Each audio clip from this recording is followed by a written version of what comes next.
보통 이제 맨 처음 다른 예언자들도 좀 저는 못합니다. 저는 아이라서 말을 못합니다. 뭐 이렇게 약간 하느님의 말씀을 전하라 그러면 좀 두려워하기도 하지만 요나는 아주 당돌해요. 그냥 하느님께서 부르셨는데 도망가 버립니다. 그 말씀을 피해서 달아나 버리죠. 배를 타고 니네베라는 곳으로 가라 그랬는데 다른 반대쪽으로 아주 배 타고 도망가려고 그래요. 그것도 대단합니다. 그러면서 이 요나가 선포하는 것은 뭐 장황하지도 않고 구구절절하지도 않고 분량이 성서책에서는 이만큼 몇 페이지씩 있는 것도 아니에요. 단 한마디입니다. 그냥 요나 3장 4절에 이제 40일이 지나면 니네베는 무너진다. 이거 한마디입니다. 다른 말이 필요가 없어요. 그 대사가 너무 작아요. 그렇습니다. 게다가 그가 활동한 지역은 보통 예언자들은 그 유다 지역에서, 동네에서, 예루살렘에서 자기 민족들을 향해서 이 회개할 것을 촉구하고 하느님의 말씀을 선포했는데, 이 요나는 아주 멀리 갔습니다. 아시리아의 수도 니네베라는 곳으로 갔습니다.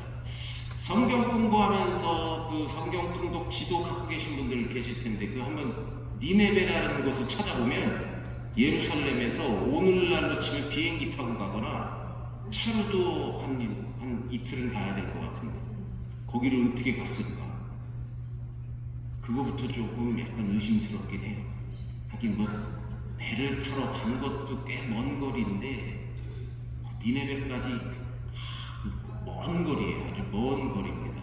아시리아의 수도, 큰 동네였겠죠. 그만큼 상징적인 의미는 있었을 거예요. 여기도 그러잖아요. 뭐 걸어 다니는 데만 해도 뭐 며칠 걸렸다고 오늘 이야기가 나오죠. 자, 기존의 예언자들은 하느님의 말씀을 열정적으로 선포하였지만 예언의 수신자인 백성들은 오히려 그 말씀을 받아들이지 않습니다. 오히려 예언자들을 박해하고 쫓아내려고 하고 그랬죠. 이스라엘 사람들이, 많은 예언자들이 예언을 했는데 아이고 우리가 잘못했습니다, 반성하겠습니다, 바로 돌아서지 않고 좀 저항을 하고 잘 듣질 않았는데 이 아시리아의 수도, 다른 나라에 가서 이야기를 했더니, 그것도 한마디만 딱 했더니 이 지역 사람들이 다들 무슨 베옷을 두르고 죄를 뒤집어 쓰고, 더 재밌는 거는 짐승들까지도 뭐 죄 뒤집어 썼다 그러죠. 약간 오버한 것 같아요. 그렇게 오버하면서까지도 바로 이 돌아서는 것을 보입니다. 어쨌든 흥미롭게도 요나의 선포를 들은 니네베 사람들은 다른 나라 사람들, 이방인임에도 불구하고 한 번에 회개합니다. 다 임금까지도 다 이 잿더미 위에 앉아가고 반성을 하는 거예요. 아주 마음을 돌리는 그런 이상적인 모습을 보여줍니다. 그래서 이 이야기는 이제 뭐 고래 뱃속부터 시작해갖고 니네베라는 먼 데를 가고 한마디 했더니 그 가축들까지도 다 반성을 하고 있다. 그러니까 사실적인 보도라고 보기는 상당히 어렵죠. 이렇게 좀 상징적이고 또 좀 오바 뻥튀기를 좀 해서 이렇게 이야기를 좀 전하는구나, 사실 보도라기보다는 허구적인 그런 이야기구나 하는 것을 우리가 알 수 있습니다. 그렇지만 이 요나서가 전해주는 메시지는 분명하죠. 이방인이 하느님을 섬기는 백성이 될 수 있는가? 당시에 이제 질문이 던져지는 겁니다. 하느님은 이스라엘 백성, 이스라엘 야훼 하느님, 오직 이스라엘 백성을 위한 유일한 신이에요. 하느님, 이스라엘에. 그런데 저 아시리아에 있는 니네베 사람들이 하느님을 섬길 수 있는가? 질문하는 거 아니에요.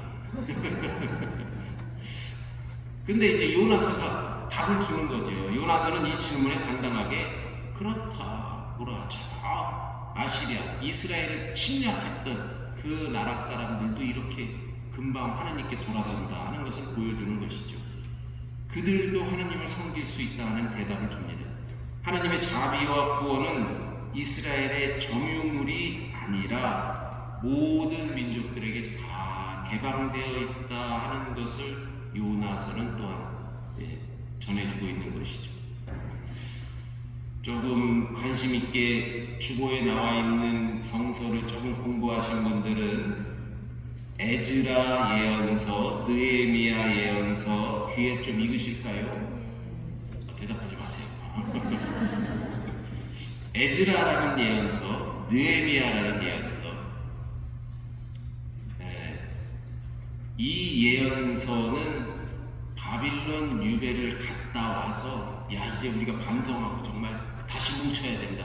우리끼리 우리 민족끼리 하나의 제사를 지내고 성전에서 하느님을 찬미하며 똘똘 뭉쳐야 된다. 좀 이렇게 바꿔 얘기하면 민족주의, 국수주의, 유일한 야훼 신앙 이거를 굉장히 강조했던 그러니까 그러한 느헤미야와 에즈라기와는 아주 반대되는 구원의 보편성 이민족. 그러니까 느헤미야와 에즈라는 아시리아에서 해방돼서 돌아왔고 바빌론에서 돌아온 상황인데 여기는 그 침략했던 그 아시리아에 가서 회개를 선포했던 그 사람들이 다 바뀌었다라고 하니까 아주 반대되는 개념이죠. 이처럼 요나서는 새로운 그런 신학적인 가르침을 전해주고 있습니다. 좀 이렇게 저도 가만히 생각을 해보니까 냉담한 지 오래됐어요. 그리고 이 우리 옆집에 사는 저 사람은 생전 성당이나 무슨 뭐 이런 데는 안 올 것 같은 사람이야. 기도라는 거를 전혀 할 것 같지 않은 사람으로 보여요. 마치 이 시대의 니네베 사람들 같아요. 그런데 요나라는 인물이 가서 이렇게 얘기한 것처럼 만약에 우리 중에 여러분들 중에 저 큰 도시 만수주공에 가서 회개를 선포하여 복음을 전하라. 그래서 맨 처음에는 아유 냉담자도 많고 안 다니는 사람도 많고 요즘 안 돼요 이렇게 생각했다가 하느님의 부르심을 받고 가서 이렇게 성당에 한번 나오시라 마음을 돌려보시라 냉담한 걸 이제 풀으시라 이렇게 얘기했을 때 오히려 뜻밖의 회심하고 마음을 돌리고 성당에 나오고 믿음 생활을 다시 시작할 수 있는 사람도 많이 있다. 이렇게 저는 또 좀 묵상이 좀 되었어요. 그렇습니다. 요나라는 말은 요나는 비둘기라는 뜻이라고 해요. 비둘기.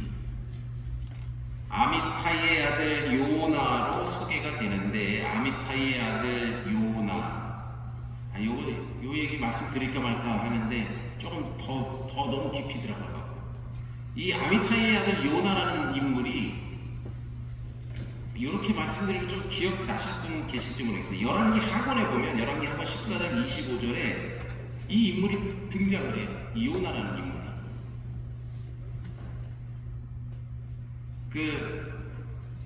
제가 기억을 합니다. 성서 공부하면서 이렇게 여기 밑줄 걸어 요나라는 인물이 나온다. 그런데 이 여기 등장하는 요나는 북왕국 이스라엘 여로보암 2세가 하맛 어귀에서 아라바 바다에 이르기까지 이스라엘 영토를 되찾을 것이라고 예언한 예언자로 언급이 됩니다.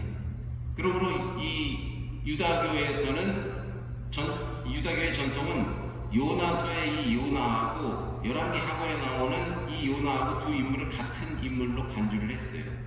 하지만 요나서의 신학적 가르침은 구원의 보편주의라는 점을 생각하면 이 요나 예언자는 열왕기에 언급되는 이 국수주의적인 사고를 지닌 그런 요나 예언자와는 확연히 구별이 되는 그런 인물로 보입니다. 그리고 열왕기에서 요나라는 인물이 또 등장을 하는데 거기는 우리나라, 우리 민족 요것만을 강조하는 요나예요. 그래서 그 인물하고 요나서의 인물하고는 틀리다. 집에 가서 찾아보세요. 열왕기하고 14장 25절에 똑같은 요나가 등장을 하기도 합니다. 어쨌든 이런 이유를 볼 때 요나가 구약 성경에 2번 등장을 하는데 요나서하고 열왕기하고는 틀린 인물이다라는 것을 양념으로 오늘 담아가시고, 주는 그렇습니다. 요나기에서부터 복음까지, 그리고 우리 연도 때 바치는 이 시편까지 회개, 마음을 돌리는 것, 이것이 주된 이 흐름인 것 같아요. 그리고 한편으로 또 이 시대에 나도 요나 예언자처럼 우리 주변에 저 니네베라는 데 가는 사람이 말 안 들을 것 같은데, 그런 생각보다는 오히려 한번 찾아보고 방문하고 하면서 뭐 입교 권면을 할 수도 있고, 또 좋은 이야기를 나눌 수도 있고, 성당에 이렇게 하나님께서 초대하신다 하면서 그런 초대의 말씀을 전하는 그런 용기도 필요하겠다 생각이 듭니다. 용기 있게 복음을 선포하는 우리 자신들이 되어야겠고, 또 한편으로 우리도 주님의 말씀을 잘 귀담아 듣고 마음을 돌이키고 바꾸는 그러한 우리들이 되어야겠습니다. 그렇다고 해서 무슨 제 위에 앉아갖고 아이고 내가 잘못했습니다 그리고 배옷을 두르고 그런 얘기는 아니지만, 마음을 바꾸는 그런 우리 신앙인들이 되어야겠습니다.